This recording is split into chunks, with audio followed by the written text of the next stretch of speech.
যথেষ্ট পলম হৈছে আমাৰ কেবিনেটখন অলপ দীঘলীয়া হ'ল আজি আমাৰ কেবিনেটত লোৱা গুৰুত্বপূৰ্ণ সিদ্ধান্ত দুই তিনিটা আপোনালোকক কৈ দিব খুজিছো প্ৰথম কথা যে আজি আমাৰ কেবিনেটত জল জীৱন মিছনৰ অধীনত যিবিলাক আঁচনি নিৰ্মাণ কৰা হৈছে বা ভৱিষ্যতে নিৰ্মাণ কৰা হ'ব তাৰ ওপৰত আমি এখন অপাৰেশ্যন এণ্ড মেইনটেনেন্স পলিচিক অনুমোদন দিওঁ ভাৰত চৰকাৰে জল জীৱন মিছনৰ আঁচনিসমূহ সমাপন কৰিবৰ বাবে আমাক আৰ্থিক অনুদান দিয়াৰ আগমুহূৰ্তত এই অপাৰেশ্যন এণ্ড মেইনটেনেন্স পলিচিখনৰ প্ৰয়োজন আছিলে ৰাজ্য চৰকাৰে এই অপাৰেশ্যন আৰু maintenance পলিচিখন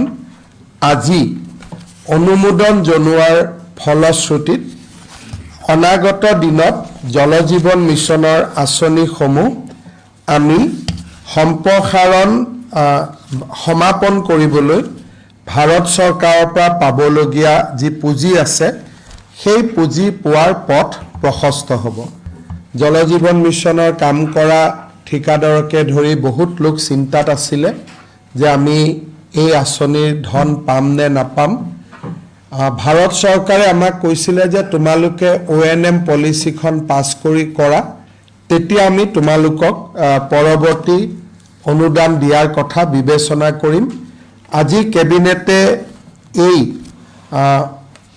ONM policy operational maintenance পলিচিখন অনুমোদন দিয়াৰ পিছত আমি এতিয়া যথেষ্ট আশাবাদী যে জল জীৱন মিছনৰ আঁচনি সম্পূৰ্ণ কৰিবলৈ ভাৰত চৰকাৰে আমাক প্ৰয়োজনীয় ধন আগবঢ়াব আমাৰ ধেমাজি নগৰত অসমৰ বৰ্তমান যিটো আমাৰ ৰাজহ আইন তাৰ দ্বাৰা 5 কিলোমিটাৰ পৰ্যন্ত যদি কোনোবাই মাটি আবলটন কৰে তেওঁলোকে নগৰৰ নিয়মত 1.5 কঠাতকৈ বেছি নাপাইছিলে আজি আমি ধেমাজিৰ ক্ষেত্ৰত এই আইন আমি শিথিল কৰি দিওঁ আৰু টাউনৰ 1 কিলোমিটাৰৰ পৰাই আমি এই গোটেই 5 কিলোমিটাৰ পৰ্যন্ত এই অঞ্চলটোক আমি গাঁও হিচাপে ধৰিম যাতে এজন ব্যক্তিয়ে বা এটা পৰিয়ালে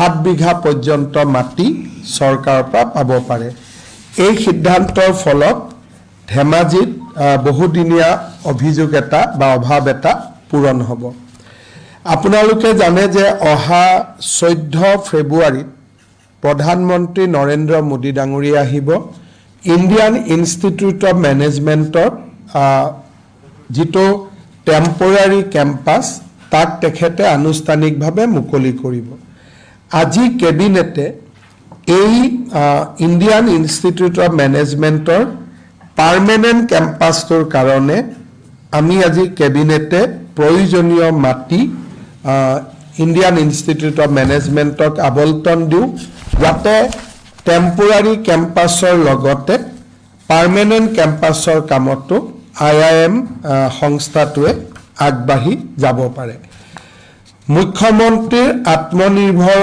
অভিযান অসম আঁচনিখন ৰূপায়ণৰ বাবে আজি কেবিনেটে 800 কোটি টকা মঞ্জুৰ কৰে আজি আমাৰ কেবিনেটত আমি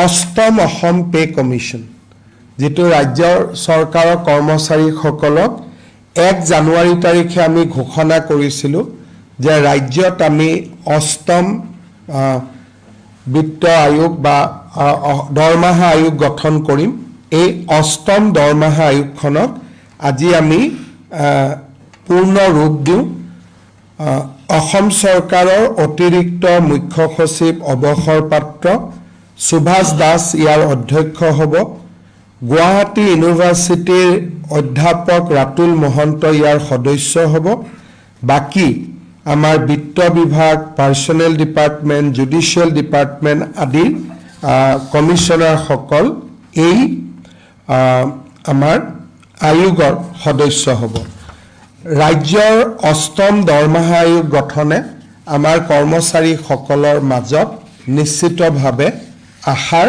সঞ্চাৰ কৰিব, কাৰণ ভাৰত চৰকাৰৰ সমান্তৰালভাৱে আমি পে কমিশ্যনৰ ক্ষেত্ৰত একেলগে আগুৱাই গৈছোঁ।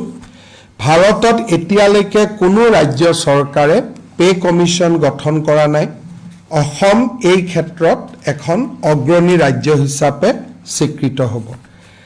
কৃষ্ণগুৰু আধ্যাত্মিক বিশ্ববিদ্যালয়ৰ কাৰণে আজি আমি সৰ্থেবাৰীত 100 বিঘা মাটিৰ আবণ্টন দিওঁ।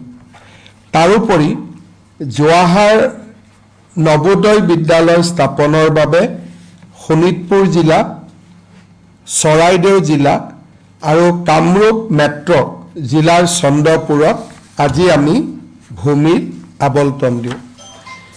কেবিনেটত গ্ৰহণ কৰা এই সিদ্ধান্তকেইটাৰ উপৰিও আলী তৌকিৰ শ্বেখ এণ্ড আদাৰ্ছ তেওঁলোকৰ ভাৰত বিৰোধী ঘটনাৱলীৰ সম্পৰ্কত আমি যিখন স্পেচিয়েল ইনভেষ্টিগেশ্যন টীম গঠন কৰি দিছিলোঁ, তাৰ প্ৰতিবেদন আজি কেবিনেটত পুংখানুপুংখভাৱে আলোচনা হয়। আলোচনাৰ অন্তত গোটেই বিষয়বস্তুৰ গভীৰতালৈকে লক্ষ্য কৰি গৃহ মন্ত্ৰালয়লৈকে এই গোচৰটো হস্তান্তৰ কৰাৰ সিদ্ধান্ত লোৱা হয় আৰু গৃহ মন্ত্ৰালয়ে তেওঁলোকৰ এটা ইনভেষ্টিগেটিং এজেঞ্চি NIA হওক বা আন ইনভেষ্টিগেটিং এজেঞ্চি দি ইয়াৰ পৰৱৰ্তী তদন্ত কৰক, তাৰ বাবে ৰাজ্যৰ কেবিনেটে সিদ্ধান্ত গ্ৰহণ কৰে। বেচিকেলি SIT আৰু ইয়াৰ লগত সংলগ্ন পঞ্জীভুক্ত গোচৰ দুইটাই আমি ভাৰত চৰকাৰৰ গৃহ মন্ত্ৰালয়লৈ হস্তান্তৰ কৰাৰ বাবে আজি কেবিনেটে সিদ্ধান্ত গ্ৰহণ কৰে। পৰৱৰ্তী এই কেছটোৰ পৰৱৰ্তী যি তদন্ত সেয়া ভাৰত চৰকাৰৰ পৰ্যায়ত আৰম্ভ হ'ব বুলি কেবিনেটে বিশ্বাস কৰে। কেবিনেটে যিখিনি তথ্য গোপনীয় নহয়, কেবিনেটে সেই তথ্যখিনিক লৈ অহাকালি এখন সাংবাদিক মেল অনুষ্ঠিত কৰি সংবাদ মাধ্যমক এই গোটেই ইনকুৱাৰী বা ইনভেষ্টিগেশ্যনৰ ওপৰত সদৰি কৰিবলৈ মুখ্যমন্ত্ৰীক অধিকাৰ প্ৰদান কৰে। আৰু অহাকালি 10:30 বজাত আমি আপোনালোকক নিমন্ত্ৰণ জনাম আৰু প্ৰায় 1.5-2 ঘণ্টা সময় লাগিব, কাৰণ ৰাষ্ট্ৰীয় সংবাদ মাধ্যমসমূহ আহিব, ইংৰাজী অসমীয়া দুইটাতে ক'ব লাগিব। 10:30 বজাত আপোনালোক আমি নিমন্ত্ৰণ কৰিছোঁ। অহাকালি এই বিষয়ে আমি আপোনালোকৰ লগত কথা পাতিম। খালি আজি কেবিনেটৰ যিটো সিদ্ধান্ত যে case has been transferred to ministry of home affairs for further inquiry and investigation. Assam government had constituted one SIT to inquire alleged anti-India conspiracy of Ali Tokir Sheikh in connivance of a British citizen, Elizabeth Colburn Gogoi. The case has been investigated and sensitive information material has been obtained from various sources by the Special Investigation Team. However, the SIT has given a clear report that beyond a point, it may not be possible for SIT to continue with the investigation because it's require help from Interpol. It requires many sensitive information from Government of India as well as from Parliament. As such, it has been decided that case will be entrusted to a central government agency which will be selected by Ministry of Home Affairs, and accordingly once the agency is selected, Government of Assam will transfer the case to that agency at the advice of MHA, Ministry of Home Affairs. Tomorrow at 10:30 I will give you some further briefing on the present status of the case as well as the results of the investigation so far. So, state government has not basically requested any specific agency for the investigation. We cannot, because we do not know that when foreign government is involved, who investigate. So that agency has to be selected by Ministry of Home Affairs. So that they will do, and they will advise us to which agency we need to transfer, and we will transfer accordingly. But basically cabinet say they go by the advice of MHA.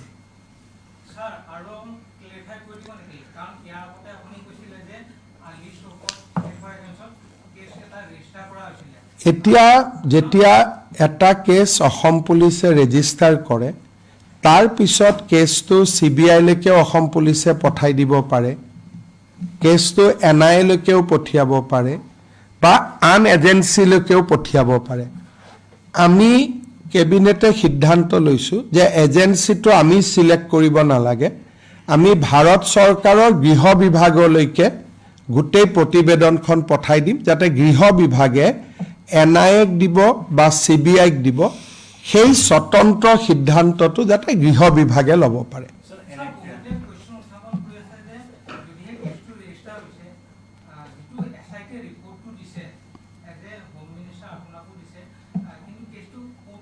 কোৰ্টত যাব যেতিয়া charge sheet হ'ব, আৰু charge sheet হোৱাৰ আগতে যেনেকৈ আপোনালোকে জানে চুমি বৰাৰ কেছটো আমি CBI-ক দিছোঁ, আমিতো চাৰ্জশ্বিট কোৰ্টত দিয়া নাই। কেছ এটা ৰেজিষ্টাৰ কৰিলে তাৰ সামৰণি দুই ধৰণে হয়, এটা চাৰ্জশ্বিটত হয়, নতুবা ভাৰত চৰকাৰৰ তদন্ত পুলিচলৈকে হস্তান্তৰ কৰি হয়। গতিকে যিকোনো কেছ এটা ৰেজিষ্টাৰ হ'লে আদালতত যোৱাৰ প্ৰয়োজন নাথাকে, যদি ৰাজ্য চৰকাৰে ভাবে যে এই কেছটো আমি ভাৰত চৰকাৰৰ তদন্তকাৰী সংস্থালৈ ট্ৰান্সফাৰ কৰিম, যেনেকৈ আপোনালোকে দাবী কৰে CBI-ক পঠাই দিয়ক, CBI-ক পঠাই দিয়ক, তেনেকৈ আমি যিকোনো কেছ আদালতৰ পৰিৱৰ্তে আমি চেণ্ট্ৰেল এজেঞ্চিলৈকে পঠিয়াব পাৰোঁ।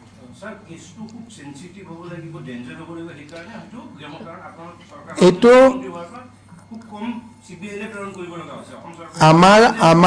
আমাৰ দৃষ্টিত আৰু আজি কেবিনেটৰ সদস্য সকলোৰে দৃষ্টিত, সকলোৱে প্ৰায় 1.5 ঘণ্টা জুৰি কেছটোৰ প্ৰেজেণ্টেশ্যন লৈছে, আৰু প্ৰতিজন কেবিনেট মন্ত্ৰীয়ে এইটো বিশ্বাস কৰে যে এইটো অত্যন্ত important case involving security of India, কোনো ব্যক্তিগত মানুহৰ কথা নহয়, কিন্তু ইয়াত 3জন প্লেয়াৰ আছে, এজন আলী তৌকিৰ শ্বেখ, এজন সংসদ আৰু এজন তেওঁৰ পত্নী। এই গোটেই গোচৰটো আমি ভাৰত চৰকাৰলৈকে ট্ৰান্সফাৰ কৰিব লাগে, যাতে আমি উলিয়াব নোৱাৰা কথাখিনিও তেওঁলোকে উলিয়াব পাৰে। যেনেকৈ মই আপোনালোকক কৈছোঁ যে 2012 আৰু 16 চনৰ টেলিফোনিক বা ইলেক্ট্ৰনিক এভিডেন্স অসম চৰকাৰে কালেক্ট কৰিব নোৱাৰে, অকল ভাৰত চৰকাৰে পাৰে। গতিকে সেই সময়ৰ ইলেক্ট্ৰনিক এভিডেন্স যদি আমাক লাগে, কেইবাৰ পাকিস্তানৰ লগত কথা পাতিছিল, অহা যোৱাটোৰ প্ৰমাণ আমাৰ হাতত আছে, কিন্তু কথা কেইবাৰ পাতে, সদায় পাতে, 3 দিনত পাতে, ই অকল ভাৰত চৰকাৰে উদ্ধাৰ কৰিব পাৰিব, আৰু সেইকাৰণে কেছটো আমি চেণ্ট্ৰেল গভৰ্ণমেণ্টলৈকে হস্তান্তৰ কৰিছোঁ। চাওক, অসম চৰকাৰে যথেষ্ট ভাল ইনভেষ্টিগেশ্যন কৰিছে, নিয়মতে ৰাজ্যৰ পুলিচে ইমান ডকুমেণ্টছ যোগাৰ কৰিব নোৱাৰে। কালি যেতিয়া আপোনালোকক আমি দেখুৱাম, তেতিয়া আপোনালোকে নিজেও আচৰিত হ'ব যে অসম পুলিচে ইমান দূৰলৈকে কেনেকৈ যাব পাৰিলে। নিয়মতে তাৰ বহু আগতে অসম পুলিচে চেছ কৰিব লাগিছিল, কিন্তু যি নহওক আমাৰ পুলিচে বহুত দূৰলৈকে গ'ল, কিন্তু যিমান দূৰলৈকে গ'ল সেইটো যথেষ্ট নহয়। It is a international development, য'ত ব্ৰিটিছ চিটিজেন ইনভলভ আছে, পাকিস্তানী চিটিজেন ইনভলভ আছে, ইণ্ডিয়ান চিটিজেন ইনভলভ আছে। গতিকে it has to be investigated by a national police agency, and Interpol has to help the agency. So, Mr. During this period, as you mentioned, from 2012 to 16, during that period, in Assam, it's ruled by the Congress Party, and at the The entire So, do you think that some kind of their. At least I can confirm when a honorable MP from Assam visited Pakistan, that point of time his father was chief minister. Very sensitive visit, but Assam Special Police or Assam Police was not informed. Government of India said that we have also not been informed. So if today my son visit Pakistan, then I will inform Joy Shankar. They look, my son is a cricket player. He is going to play Pakistan for playing cricket. So I am keeping you on loop. So that is the normal channel how things go. If my wife goes to any state or any places outside Assam, Assam Special Branch inform the other state or embassy if they go outside. These are not written, but these are the protocol and procedures once follow. But we asked Special Branch of Assam Police whether you were aware. They said we were not aware. That point of time, the MP was residing in the residence of Chief Minister.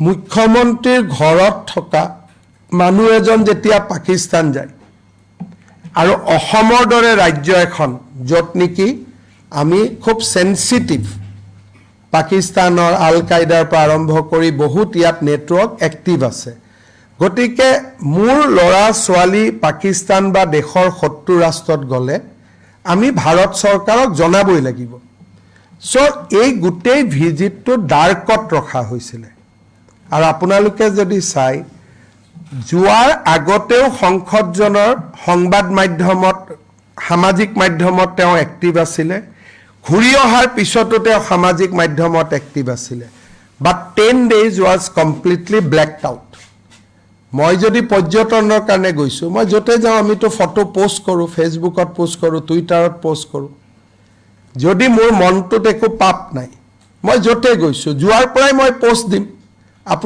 আপুনি থাইল্যান্ডত গৈছিলে বহুত post দিয়া নাই জানো তেতিয়া ভাল so জুনে যত জেনেকে গৈছিলে তো তেনেকে মই যদি আজি ডেভোছত গৈছো মই ফটো দিয়া নাই জানো তো মানুহে সোশ্যাল মিডিয়াক ব্যৱহাৰ কৰে কিন্তু that day 10 days was digital silence গতিকে কালি যেতিয়া আপোনালোকক আমি প্ৰেজেন্টেশন দিম তেতিয়া আপোনালোকে বহুতখিনি কথা অনুভৱ কৰিব আৰু 1.5 ঘণ্টাৰ পৰা 2 ঘণ্টা সময় আমাক লাগিব যেহেতু ইংৰাজী অসমীয়া দুইটা মাধ্যমতে আমি ব্ৰিফ কৰিম Did the office of the chief minister got compromised by any chance? I cannot blame the person who is not involved today. So I think those things you should not try to drag from me. I can comment on the living person. I cannot comment on the person who is not with us today. Is there any sir angle of religious conversion, sir? Yes, those are also there. Mane religious conversion. Those angles are there. Right. Those angles are there. So tomorrow we'll disclose you. Sir, I have a very important question. Since this is a very sensitive issue, and now since you have clarified that this case will be transferred to the MHA, in such a case, one of the accused, Mr. Gaurav Gogoi, can he spearhead a political party in the upcoming? That is up to Congress party, up to the people of Assam and up to the Congress party. A person, until and unless he is punished by a court of law, he can do everything. But morality and ethics is different. So now it is up to Rahul Gandhi to decide, but not for us. We are going to expose him in our political rally. That is our job. We are going to expose him. Now, whether Congress will defend him or not defend him, it is a decision to be taken by the Congress party, not by me.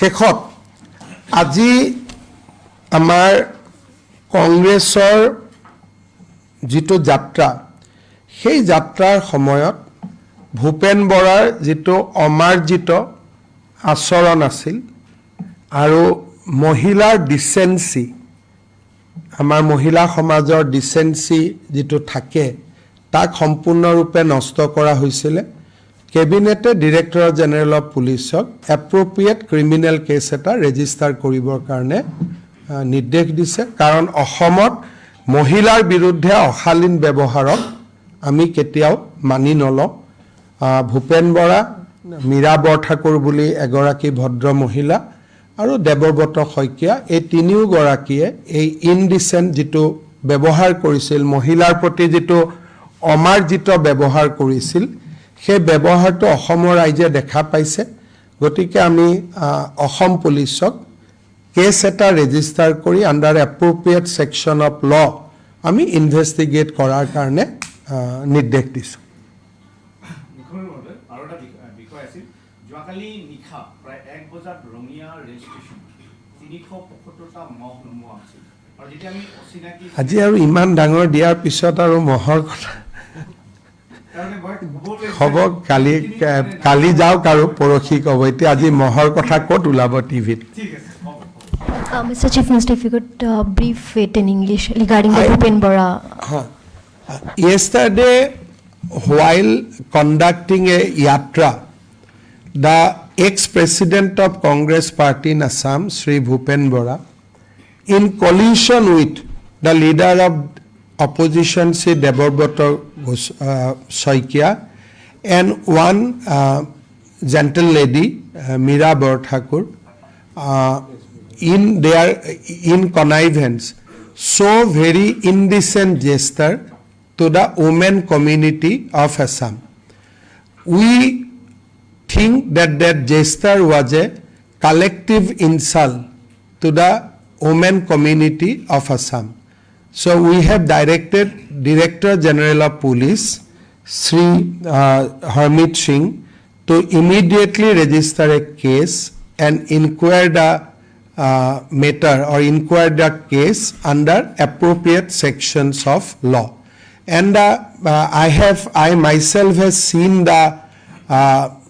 their body language, they are hinting. It was so rude and it was so bad that you can't even think of. So no normal politician, no normal gentleman will indicate that way to any woman. So it was a total disgusting and it has collectively put women of Assam in a very embarrassing situation. So we have asked police to register a case.